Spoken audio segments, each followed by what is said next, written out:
And the Pistons. It's been a good season for an individual on the Pistons, and that's Jeremy Grant.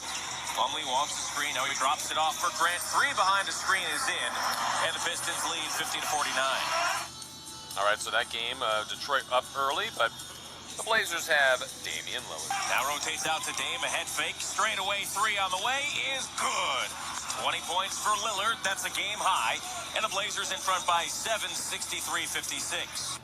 Henry, Portland ends up winning this game 124-101. What do you think about Portland come playoff time? They've got experience. They seem to have a lot of things. How dangerous will they be? Jason, if they can be healthy, very dangerous. Because, you know, they have basically a well-rounded team. With both of the guards, you have Carmelo Anthony being a small forward. And then if you get the big fella healthy with Nurk, they got everything they need.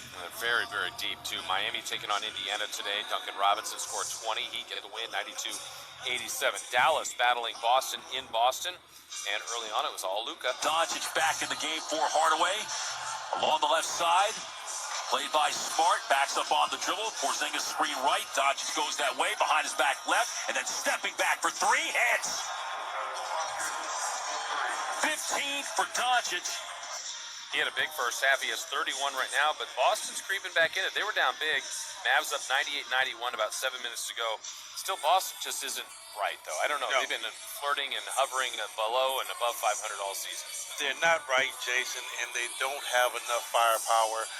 Kemba Walker has been a big disappointment for them. He hasn't been the same Kemba that left the Hornets. So now they're only playing with their two other superstars, and Smart is just their solid play. So, yes, they're losing something.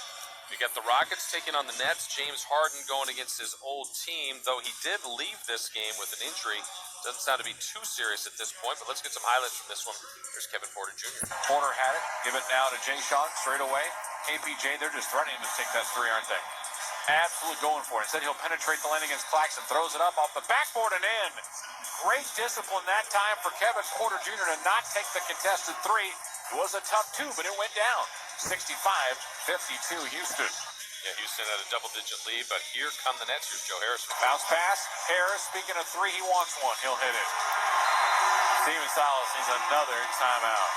As expected, Joe Harris does make a difference for this Nets basketball team.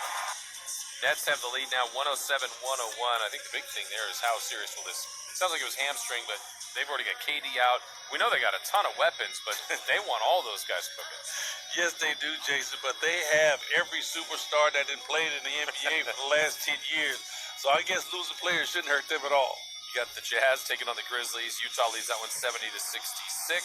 Raptors at the Thunder. Thunder up 85-81. Knicks. And the Timberwolves battling in New York. R.J. Barrett for three. Barrett, three is good. The beautiful stroke for the left wing. R.J. Barrett with 3 threes. He's got 16 points, except by 4. Yeah, that game's actually in Minnesota, I should say. The Knicks lead that one 75-70. Still to come, the Bucks and the Lakers and the Bulls and the Suns. This one got a little out of hand by the end of the half. Spurs lead the Kings 69-53. We'll come back with first half highlights. That's next here on the Kings Radio Network. Drivers, start your